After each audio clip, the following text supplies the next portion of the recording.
Entonces, muy buenos días a todos, chicos. Muy buenos días. Hola, hola. Hola, hola.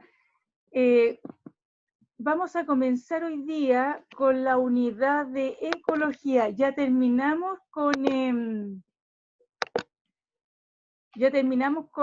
¿cómo se llama?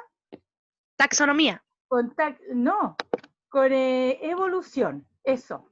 Ah. Evolución. ¿Ya? Así que comenzamos con lo más simpático de evolución, ¿cierto? Debería haber sido al revés la unidad.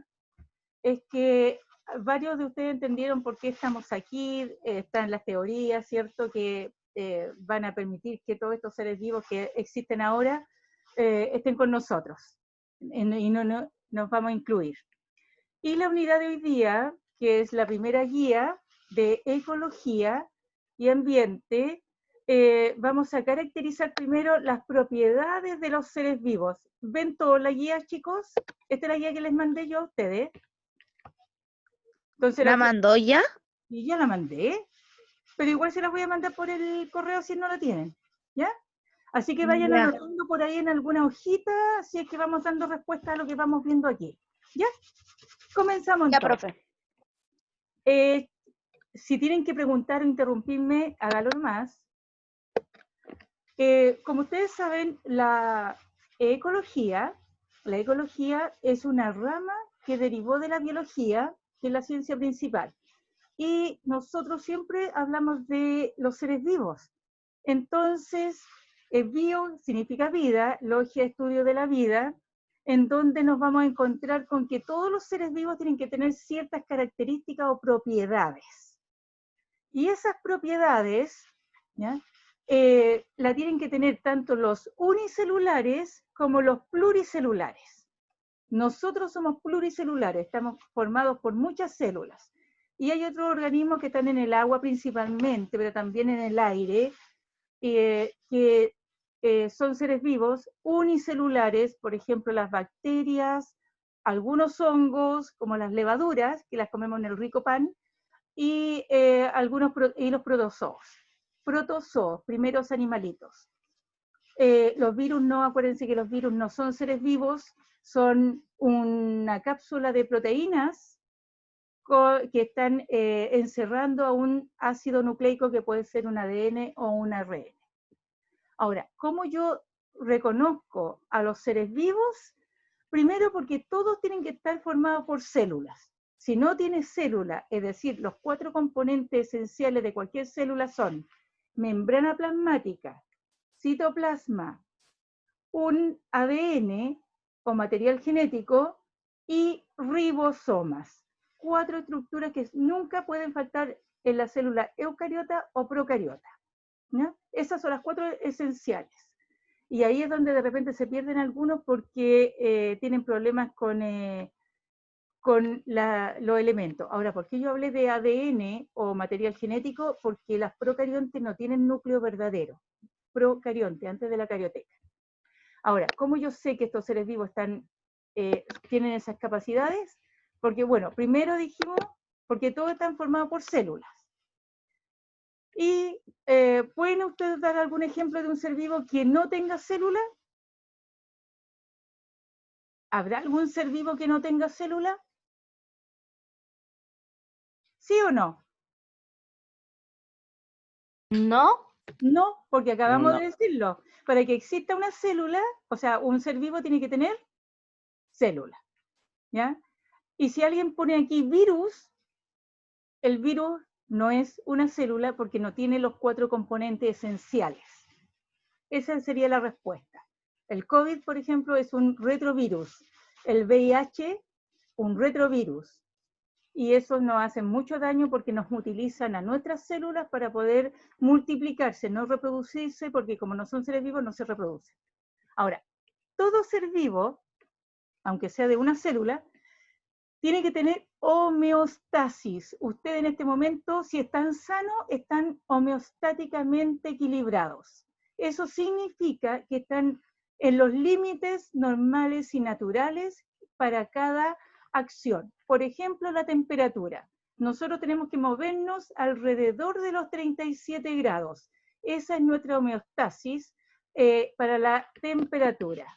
Ahora, yo puse aquí otro ejemplo distinto, que es, por ejemplo, respirar. Nosotros, si ustedes se han percatado o han tratado de contarlo, se van a dar cuenta que nosotros vamos a respirar aproximadamente entre 14 y 18 veces por minuto. Los bebés son más rápidos para hacer el intercambio que nosotros, ¿ya? Entonces, homeostasis significa que siempre vamos a estar en las mismas condiciones, si es que estamos sanos. Hay homeostasis para ciclos bastante largos, como en el caso de las mujeres que tenemos el ciclo menstrual, pero siempre igual, cada 28 días va a ocurrir un fenómeno, después otro fenómeno que es la ovulación, después, ¿cierto? Si es que hay, si no hay, por ejemplo, fecundación a los 28 días, de nuevo va a ocurrir este proceso, y así sucesivamente, ¿ya? Entonces, homeostasis significa mantenernos siempre en las mismas condiciones o en condiciones semejantes. ¿Algún otro ejemplo, chiquillos? De homeostasis.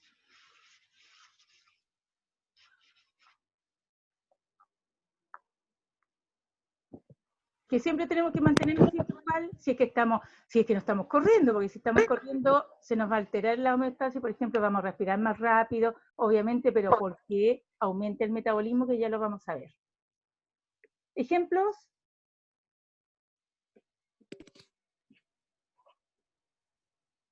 ¿Qué otra cosa tenemos que estar constantemente haciendo en nuestro organismo y no nos damos cuenta?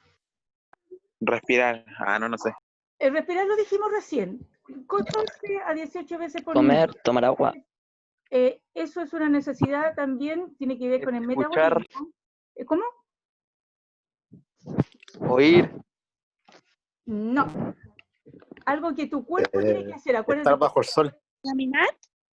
No, algo que tu cuerpo tiene que realizar sin que sea consciente. Orinar. Estar bajo el sol. Los latidos del corazón. Latido bombear. del corazón, ahí está. Latidos del corazón, ¿cierto? Si estamos en homeostasis, o sea, tranquilo, haciendo algo normal, vamos a tener una cantidad de latidos dentro de cierta flexibilidad. Ahora, si ustedes cambian se ponen a correr o a hacer un deporte, obviamente va a cambiar eso, ¿ya? El estómago, para comer, Es que el lo estómago, digiere. la digestión sería. Eso.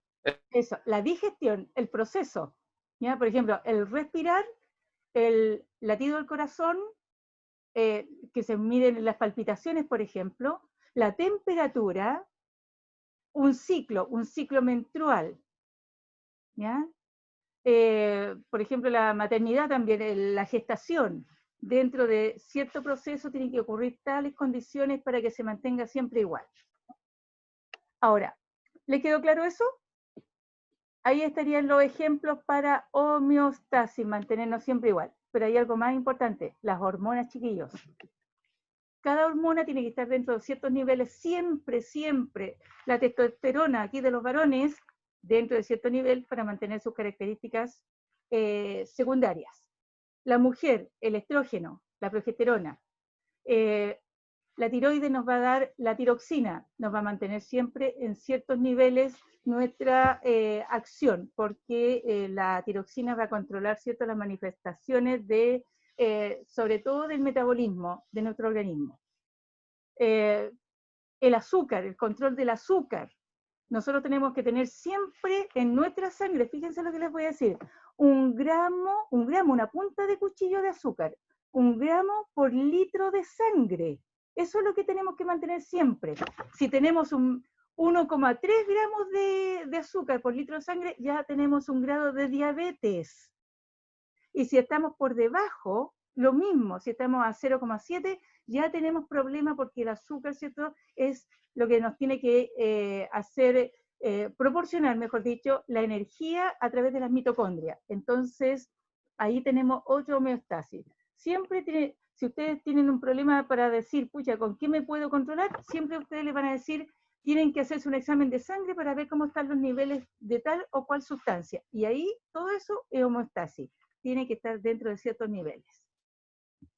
Después, otra característica o propiedad de cualquier ser vivo es crecimiento y desarrollo. todos los seres vivos, ¿cierto?, tienen que tener una cantidad de masa, aunque sea un unicelular. Un unicelular siempre va a ser la mitad del que le dio el origen. Por ejemplo, la célula, la bacteria, al reproducirse, se va a dividir en dos, por lo tanto, esas dos pequeñas tienen que volver a aumentar su masa para llegar al nivel normal. Ahí había otro, el crecimiento también sería parte de la homeostasis. Entonces, cada vez que nosotros crecemos, nosotros empezamos siendo una célula y nacemos de 50 centímetros aproximadamente, promedio.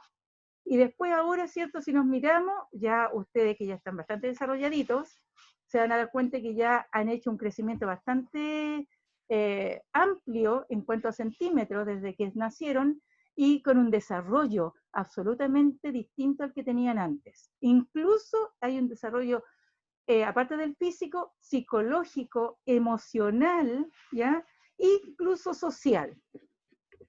Si hay alguna cosa que preguntan, me dicen. Entonces nosotros tenemos un crecimiento y un desarrollo a lo largo de toda nuestra vida.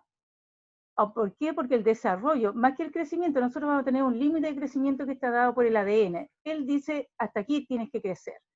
Pero nuestro desarrollo, que puede ser mental en cuanto a reacciones también, van a experimentar bastantes cambios. Por ejemplo, una persona anciana, adulto mayor, ya no tiene lo que tienen ustedes en cantidad, ¿cierto?, de experimentaciones, porque no tiene la movilidad, no tiene el espacio, no tiene los requerimientos, ya las células están viejas. Me incluyo en cuanto a hacer esa actividad, que yo no puedo seguir el nivel de un joven.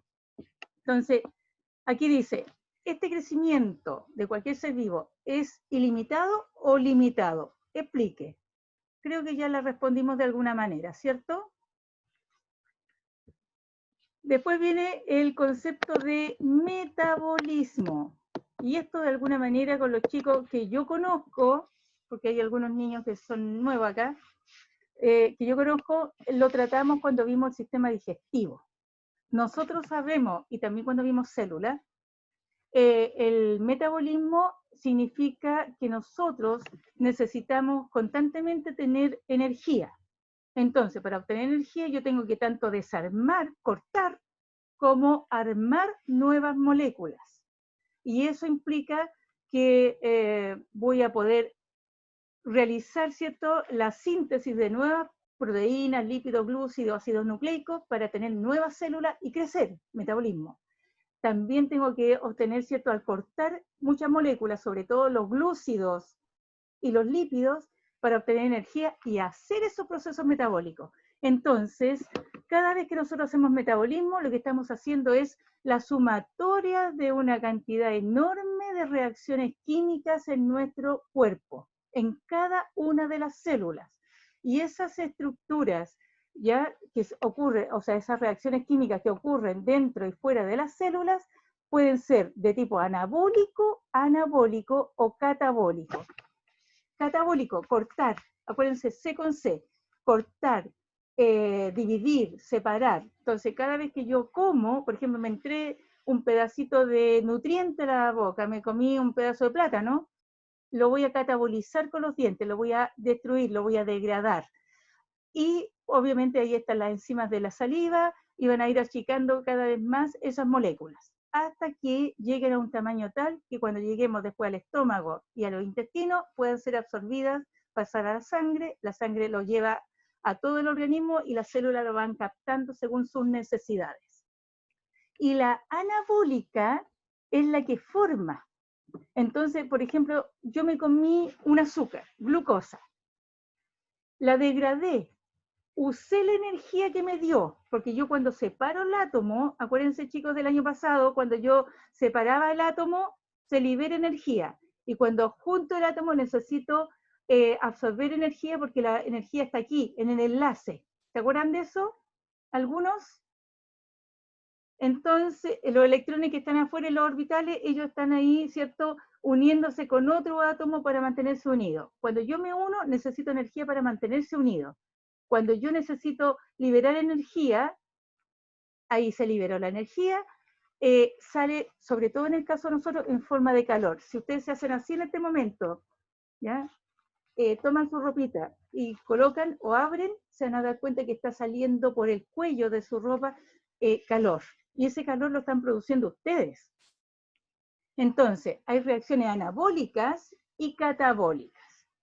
En el caso de las anabólicas, son las que hace principalmente, por ejemplo, la planta. La planta hace fotosíntesis, toma el dióxido de carbono que tú botaste, que yo boté, lo junta con los hidrógenos del agua y va a formar glucosa. Esa glucosa yo me la como, papa, hojas, ¿cierto? Lechuga, fruta, y yo la catabolizo la glucosa y vuelvo a liberar el dióxido de carbono. Entonces, lo que yo boto, me lo vuelvo a comer después, pero gracias a las plantas. Entonces, ahí la planta hace un anabolismo, toma lo que yo boto y ella lo junta, me lo da, y yo lo catabolizo, obtengo materia, obtengo energía y obtengo, ¿cierto?, sustancias para eliminar y varios ciclos. Por lo tanto, la anabólica es endergónica porque absorbe energía y exergónica libera energía, ¿ya? Y nosotros en el caso del calor estamos liberando energía. Por lo tanto, estamos haciendo exergonismo. Otra capacidad que tiene todo ser vivo es la irritabilidad. Pero esa irritabilidad no es de enojo. La gente siempre, oh, que está irritable hoy día. No, se está refiriendo a la capacidad que tenemos de responder a un estímulo, que puede ser positivo o negativo, que puede ser interno o externo. Si me duele una muela, es un estímulo negativo y además es interno. Si tengo ganas de vomitar, es un estímulo negativo y es interno. Si yo veo algo que me gusta afuera, veo un chocolate ahí al frente, es un estímulo externo y es positivo. Yo me voy a acercar a ese estímulo, ¿cierto? Y lo más probable es que lo tome y me lo coma. Eso es la irritabilidad. También hay mucha defensa. Cuando ustedes se le acerca a alguien y le ven que le va a mandar un combo, ¿cierto? Usted, un puñetazo, ustedes van a hacerse a un lado, no van a estar quietos ahí, ya, pégame nomás, no, van a responder. Entonces hay estímulos positivos y negativos. Obviamente el amor es un estímulo positivo. Cuando a usted le gusta una niña o a las niñas le gusta un chico, por Dios, y lo vemos que viene de, lo vi que viene de lejos, yo empiezo a prepararme, me arreglo un poquito, me arreglo el pelito, ¿cierto? Hago algo, y paso al lado de él y lo saludo amablemente. En cambio, si viene alguien que no me gusta, le voy a hacer el quite, voy a atravesar la calle, voy a hacer que no lo vi, etcétera, etcétera. Todo eso lo estamos haciendo siempre. Pregunta, ¿los vegetales tendrán irritabilidad?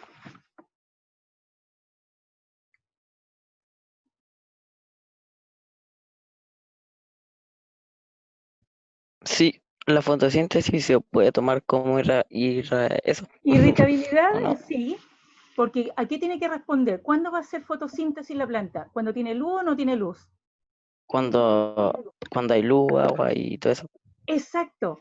Si la planta no tiene agua, vamos a ese caso, ¿qué le pasa a la plantita? ¿Cómo se pone? Se va muriendo.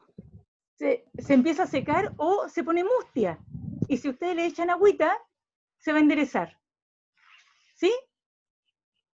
Sí. Entonces hay irritabilidad también. ¿Ya?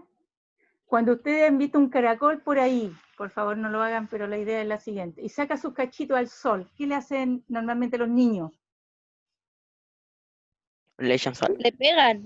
¡Ay, por favor no le echen sal! No, pero aparte, más que pegarle, le empiezan a tocar los cachitos, ¿cierto?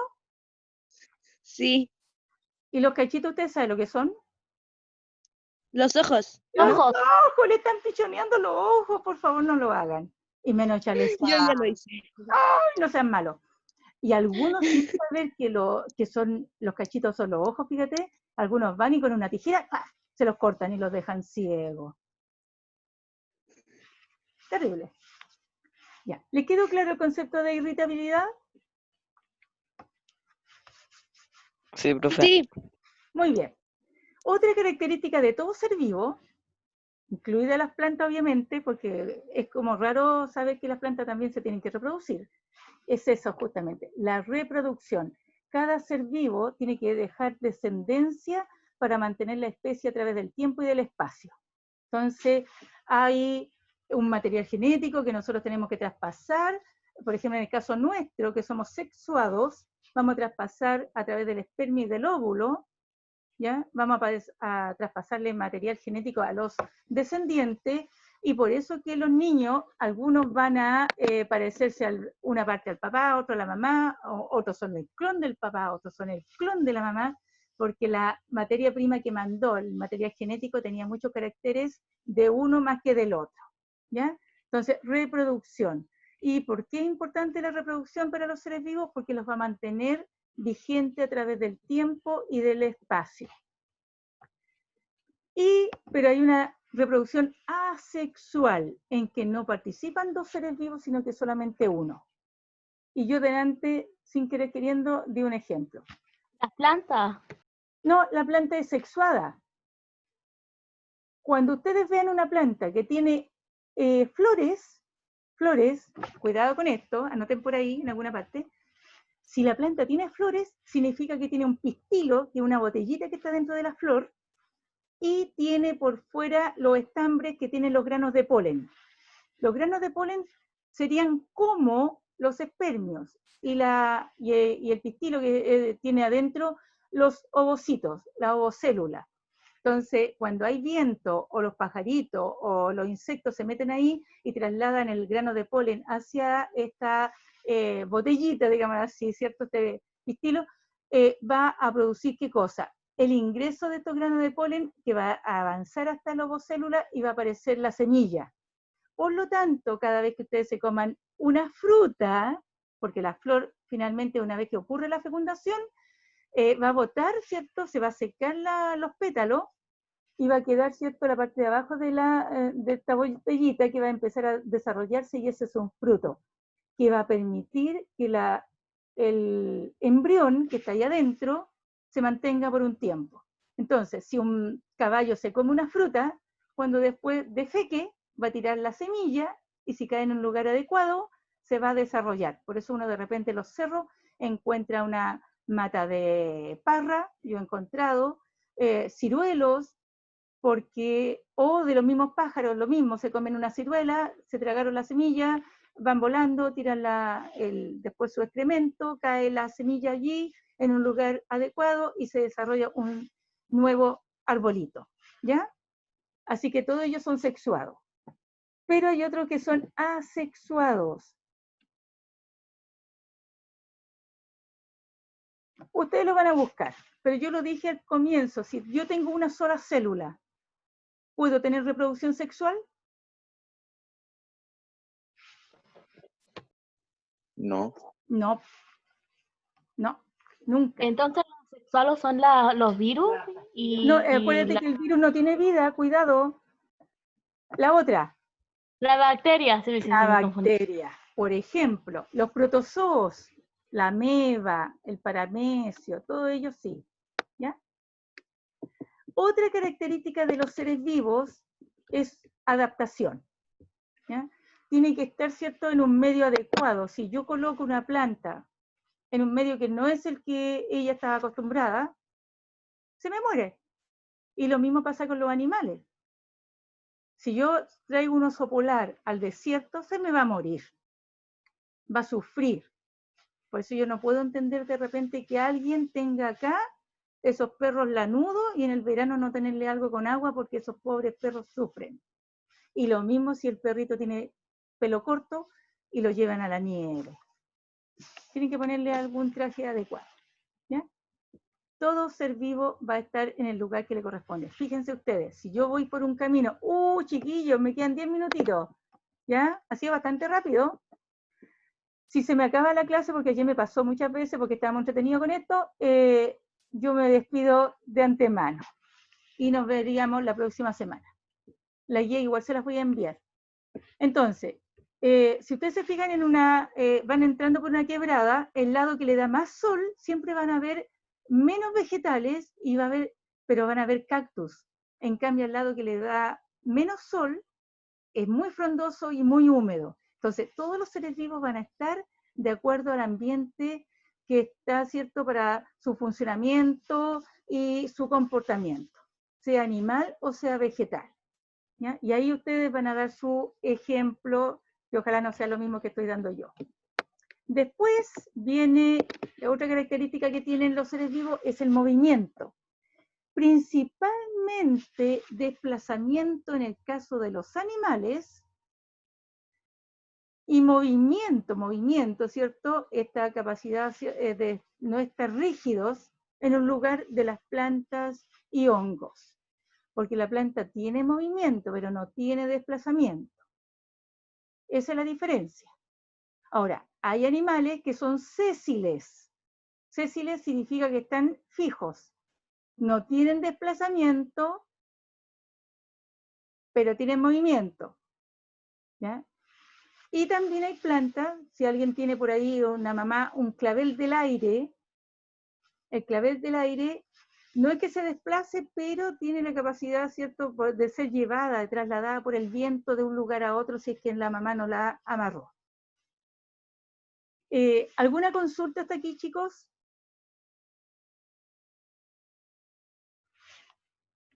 No, profe. Bien. Y lo otro que yo pretendía ver hoy día, y se me va estar acabando los minutos, es los niveles de organización de la materia. Voy a hacer una breve introducción, pero yo tengo un PPT y lo tengo preparado para que lo veamos la próxima semana.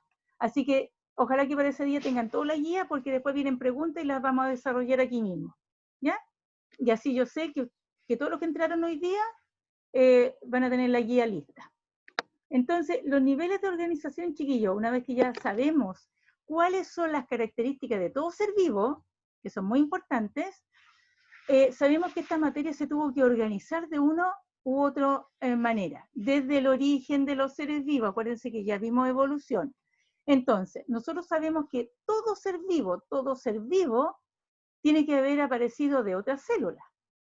Pero la célula, a su vez, está conformada por otro tipo de materia. Y es la materia inerte, es decir, aquella que nunca tuvo vida. Mis anteojos tienen vidrio. Eso es materia inerte. Materia inerte porque nunca ha tenido vida. Si yo veo un gusano que está muerto o encuentro un esqueleto, yo digo que está muerto, pero si lo clasifico, lo tengo que clasificar como un ser vivo, porque tuvo todas las propiedades que ya vimos. En cambio, el vidrio jamás tuvo irritabilidad, crecimiento, reproducción, desarrollo, homeostasis, ¿ya? Como no tiene nada de eso, por lo tanto es materia inerte. De esa manera yo reconozco que la materia, toda la materia puede partir en base a materia inerte. Y todo, ustedes yo sé que lo saben y lo voy a preguntar ahora, ¿cuál es la unidad más pequeña de la materia? De la materia. ¿Cuál es la unidad más pequeña de cualquier materia? ¿Un átomo? Un átomo, perfecto. ¿Y nosotros somos átomos? En cierta parte sí. Sí, sí. O sea, no en cierta parte, somos átomos. Porque la célula, que es la unidad de vida, la unidad más pequeña de la materia viva, es la célula. Pero la célula no se puede conformar si no tiene proteínas, lípidos, glúcidos, ácidos nucleicos, agua y todo lo demás. Y cada uno de ellos son átomos. Entonces nosotros somos finalmente átomos, ¿ya? Somos unidades de carbono, como dicen por ahí. Entonces, el primer nivel que estudia la organización de la materia tiene que ver con la química. Ahí tenemos la ciencia. Química, después viene biología, porque una vez que llegamos al nivel de célula, desde allí comienza la materia viva, tenemos células, ¿cierto? Y vamos a ver los distintos organismos hasta llegar al organismo completo con los sistemas. Y después nosotros nos vamos a relacionar con los otros de nuestra especie y con los otros de otras especies, y ahí empieza la unidad de ecología. y para allá va esta unidad, para la ecología. Entonces hay 3 ciencias que van a estar acopladas. Profe, perdón que la moleste, pero se me escucha cortado. ¿Se escucha mal? Sí, se me escucha súper cortado. Todos. No, ya no me se No. escucha corto. Tiene que ver ahí. Pucha, qué pena. En todo caso, chicos, la clase quedó grabada. Entonces yo la voy a mandar para que la suban por si acaso a YouTube. ¿Ya? Y como le estaba diciendo, la próxima semana vamos a ver los niveles de organización de la materia y vamos a tratar de finiquitar, ¿cierto?, esta guía con las preguntas que están al final. Se las voy a mostrar rápidamente. Ahí están los niveles y ahí están las preguntas. ¿Ya? Si alguien puede avanzar y lo corroboramos ese día, hasta ahí. ¿Ya? Esa es la guía que le estoy mandando.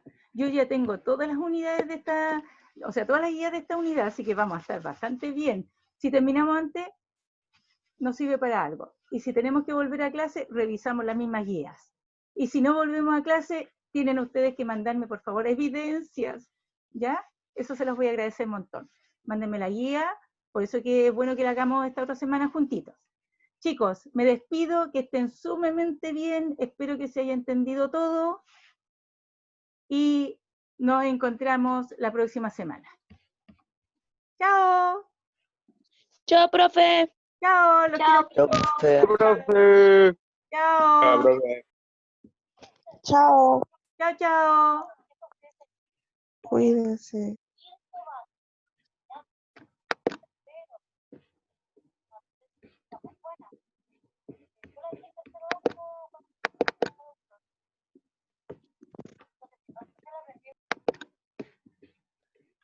Chao, profe, cuídese. Pues tú también.